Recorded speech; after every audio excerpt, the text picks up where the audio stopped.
We're joined by former DEA agent and executive director of PenLink Limited, Derek Maltz. Derek, it's good to see you again. I wish we didn't have to have these conversations, but this is a staggering number, and it set a record. There are three parts to the war on drugs. A lot of Americans don't realize. You've got the war on the street, making sure that legally prescribed opioids don't end up on the street, and then third, making sure illegal drugs don't get here in the first place. Why does it seem like, with all of the resources we have, that we're failing here, sir? So a couple things, Tom. Thank you for having me. Right now, the level of fentanyl and meth production is off the charts. It's exploding in Mexico. That's because the cartels have open access into our country, and there's a significant demand in America. Like yesterday, Biden said he was very upset, angry, concerned. But there's no talk about China, Mexico, and fentanyl by anyone in the administration. So there's thousands of parents and families in this country that are disgusted that the administration's not taking this chemical weapon attack serious. So right now, it can never be accepted that 100,000 Americans are dying from poison coming from labs in Mexico. The law enforcement community is out there fighting every day. As an example, on Thursday, CBP in San Diego seized over 17,000 pounds of meth, and they seized 380-something pounds of fentanyl.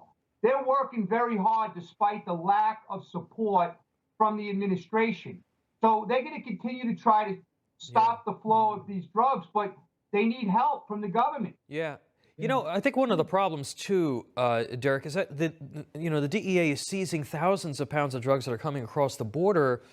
And they said that there's enough fentanyl being seized now that's coming across the border. It's enough to deliver a lethal dose to every single American. But it often seems that people don't see the connection between open borders and the drug problem. Why is that? Well, first of all, because our politicians and our mainstream media are not being honest to the public. This is not a red or a blue issue. It's a red, white, and blue issue. It's impacting all Americans, and families are being destroyed, devastated. Right now, the DEA administrator put out a recent announcement. They've already seized over 9.5 fake pills, 9.5 million fake pills. 40% of those pills had a potentially lethal dose of fentanyl.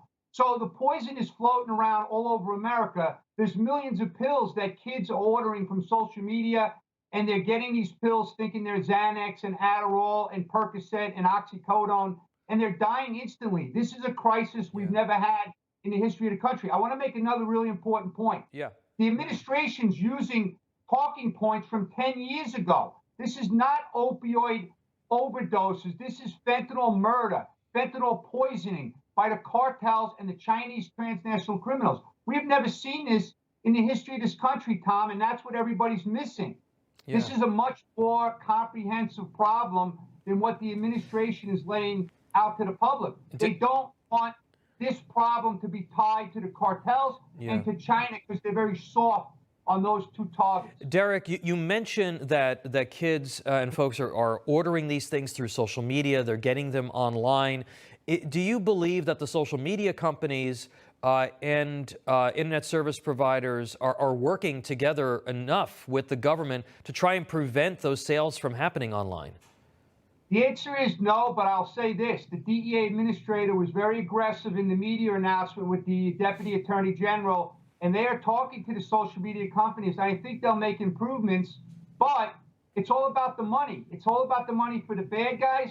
It's all about the money for the corporations in America as well. But they have to realize that it's helping to facilitate the death and destruction of our kids, our future generation. Our future leaders are dying.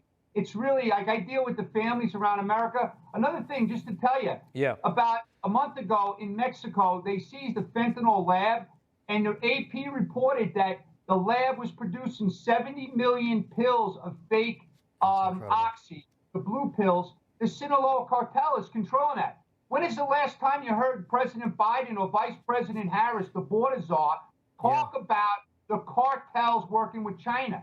You haven't heard that at all. No, you haven't. You haven't heard that at all. They want to pander, and you make a great point about the way that they reacted to the Rittenhouse verdict, but they don't want to talk about violence in the streets in our urban communities impacting minorities, and they don't want to talk about this national crisis that we have on our hands. Derek Maltz, formerly of the DEA, thank you so much for being with us. We appreciate it. Thank you.